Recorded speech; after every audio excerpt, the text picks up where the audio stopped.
Hello and welcome everyone, I am Madals and welcome to another StarCraft 2 England cast. Today I've got a game from the Go for SC2 qualifiers. It is a best of one game. It is between Millennium's DieStar, the purple Terran player in the lower left, at OwnageFactor, the red Terran in the top right. Apparently Winfestors are good. Winfestors are a very nice unit. This TvT, all Terrans can unite behind the fact that Infestors are good units. Yes, I do agree with that fact. As a Zerg player, or a predominantly Zerg player, I can agree that Infestors are a good unit, yeah. Yeah, guys, they are. But in Heart of the Swarm, they're getting some awesome changes, so I look forward to that. Dustin Browder has, of course, said that, hey, Infestors still aren't quite right. We're going to look at some more changes to them in an interview. I can't remember whose interview it was with, but it was in an interview a few weeks back. So, yeah, they're going to get changed still, guys, so don't worry. Unfortunately, the reign of the Infestor may be coming to an end. Personally, and I don't usually wade in on balanced discussions, but I think Infestors just serve such a critical role in the Zerg army to allow the other units to work effectively, that you've got to find a way to allow their functionality to either be brought into other units in a lesser extent, or to improve individual Zerg units. But the downside to that is the way Zerg units work, that it would then mean massing units would become a huge problem. Like, even if you gave, say, Hydras a small survivability buff, for example, imagine mass Hydra then. That could, especially in the lower leagues, become a very strong strategy, and that's where balance in the game has such an impact, and why people who often wade in on a discussion on balance don't take in all of the accounts that could cause problems, which is why I don't usually try and talk about how I think the game should be balanced or any changes I should make. But I think it's fair to say that everyone agrees, even most Zerg players will now agree that Infestors are a bit too strong in their current form. But then you look at some players and they're making things like Roach Hydra work exceptionally well. But enough about Zerg, because this is a TvT matchup and it's got nothing to do with that. So, let's talk about TvT. TvT means, in 99.9% of the cases, that there's going to be Marines, Tanks, Vikings and Medevacs. And it's going to be I'm going to change that word. It's going to be a disastrous journey, incredible adventure of who can control the skies and the ground through massive siege lines, dropping air superiority, and generally just trying to slowly push across the map. Or it could all go down in some amazing timing push, which ends everything very fast. We will wait and see. Now, obviously, both players have gone for very similar strategies so far, which is, of course, the one barracks command center opening. Famous for being just pretty damn good all round. It gives you good economy, it gets a couple of Marines out early to defend anything too crazy, and generally is pretty unrisky. It's risk-free. It's not risk-free, that's a lie, but percentage-wise, you're going to do pretty well. This is risk-high, though. But luckily, DieStar is doing the same high-risk strategy of, well, we're in cross-spawn positions, let's just expand. Rax command center is pretty much as economical as you are ever going to go. You can't get much more economical, I don't think. It's pretty, yep, it's short of going like Rax command center. That might be more economical, but that would be stupid. Don't try and do it. Unless it's a fun day Monday, then you probably should. Fun day Mondays are always fun. I remember one where you had to, I'm sure there was one where you had to expand like 3 times before you could attack. And that was always incredibly good fun to try. And you should do that. That's one of my favourite things in the Heart of the Swarm beta, actually, is the unranked functionality. Not for people who've got ladder anxiety. I reckon you should just play ladder regardless of how good or bad you are at this game. But just so you can do fun things. You can just be like, hey, let's just try going Rax command center and see what happens. But still, we got a little fight in the middle. And this is a good engagement for DieStar, who got 2 and 3, well, 2 and pretty much all of a Marine. That is a good engagement straight there for losing nothing. So always going to work out well if you kill things and lose nothing. But still, we've got the third base is down for both players. Marines coming out, 3 racks apiece.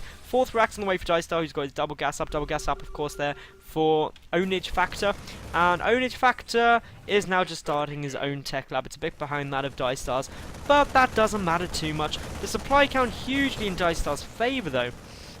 He's just hitting his macro better, to be honest. He's had those additional barracks up for slightly longer. He's also got his 4th barracks up quicker as well. So he is going to get just an awful lot of Marines very, very quickly. He's getting combat shield down. The factory starting up for OwnageFactor. OwnageFactor is, I'm not quite sure what that is. Does he like give himself a score out of 10 after every game for how well he owned or got owned? And that's his ownage factor. Maybe it's a mathematical equation to work out how awesome a StarCraft 2 game is. That would be pretty cool. But nonetheless, we do have the 3rd refinery coming down for DieStar. We do have the 4th refinery on the way down, though, for Ownage. And he's getting up reactors everywhere. His tech lab happily getting stim. So here's the first variation. Obviously, stim compared to combat shield.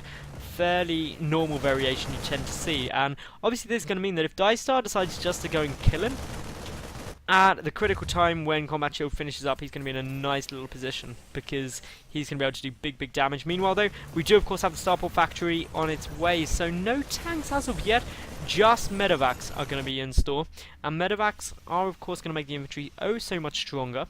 And it looks like DieStar is going to basically get en route with that factory coming down. He's got more reactors. His combat shield nearly finished his supply block for the moment, though. So building some additional supply depots, because of course that is just how you roll in this situation. He's got so many SCVs, 44 to 45, so that's pretty equal.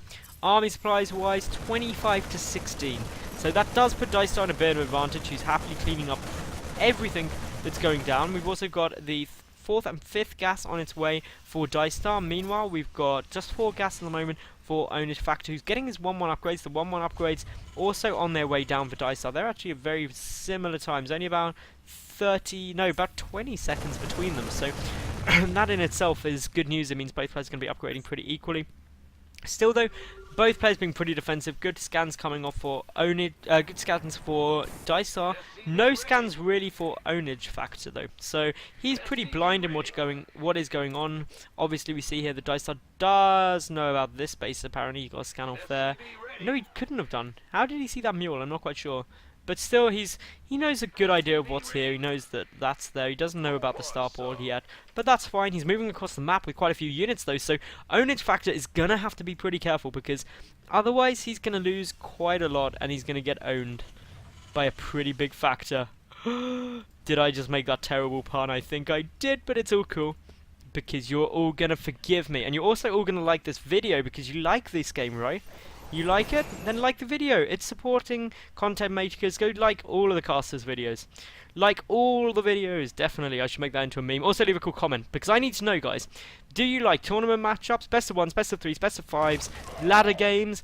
Do you like crazy games? Do you like short games, long games, skinny games, fat games? You let me know what kind of games you like, and you tell me in the comment section. But I like Marines pushing in. There's one tank there. There's more Marines, though, I do believe, for DieStar, who's at 42 to the 33. There are 2 medevacs out there at the moment. So many SCVs are getting slaughtered right now. This is not fun. You do not want to lose all those SCVs. DieStar, as long as he does a decent bit of damage against this small force, which is kind of pinning him in the back of this base now, I think he's doing pretty well. He just managed to kill like 15 workers. The Marine action is doing pretty hectic damage. Stim goes down on both sides. Combat shield's down on both sides. Obviously, OwnageFactor will clean this up now. He lost a couple of units, but the important thing is he lost so many workers. 56 now to 73 workers, and as long as DieStar ramps up his production now, he'll be absolutely fine. He's starting the 2-2 upgrades already. That's the first bit of good news. Siege mode nearly finished though for OwnageFactor, who is trying to move across the map, but he doesn't. He has the one tank, but it's all going to come down to where that tank gets the siege. One tank goes straight down. A good attack arc straight away there. The stim forward is going to make that mean that tank will fall, and of course now the tank goes down. That is a big, big loss. Straight away, DieStar taking a big lead. Already seeing that at about 20 supply advantage, and nearly 30 now. Actually, over 30 now. And that basically means that DieStar is going to be at happy times. His third base happily mining away. And now 79 to 58 workers. We do have the tech lab adding on to the factory. Some missile turrets coming down. We do have more factories en route. Trying to ramp up the tank production. Of course, siege mode is now finished for both players. So this is where we start seeing siege tanks become ever so strong. But this small army is looking to be a bit of a problem. Because, to be honest, DieStar, he has got a huge amount of stuff potentially ready. He's got an awful lot of SCVs. And those large numbers of SCVs, and as a result, high income rate, are going to reflect by being able to get a lot more stuff out. Doesn't want to engage the tank yet, though. Doesn't have quite enough to deal with tanks in my opinion, for the moment. Just wants to chill back, be defensive, wait to see what happens, try and get a good attack angle as opposed to rushing into this. You know you've done huge economical damage, so just make the most of it. Meanwhile, more barracks being added on, more missile turrets being added on. This is to protect against drops. Good placement of missile turrets from both players, actually. I've got to give them mad props for that. Meanwhile, more factories on the way down for DieStar, who's going quite tank heavy. He's already up to 4 tanks compared to the 2 of OwnageFactor. 55 Marines to 47. As you can see, this is where things start really ramping up. 2 medevacs to 6 as well.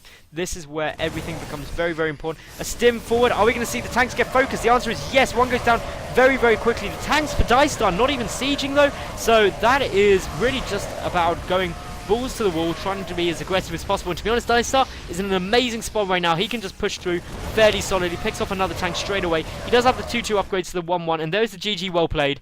And DieStar took the moment perfectly, and all the damage to the third base is what really cost OwnageFactor the game there. He just didn't have the economy to keep up with DieStar's production. So guys, if you did enjoy, remember, like, subscribe, and leave a cool comment. I am Madals. This was an SC2 England cast, and I'll catch you tomorrow for yet another new game. Thank you very much for watching, and bye for now.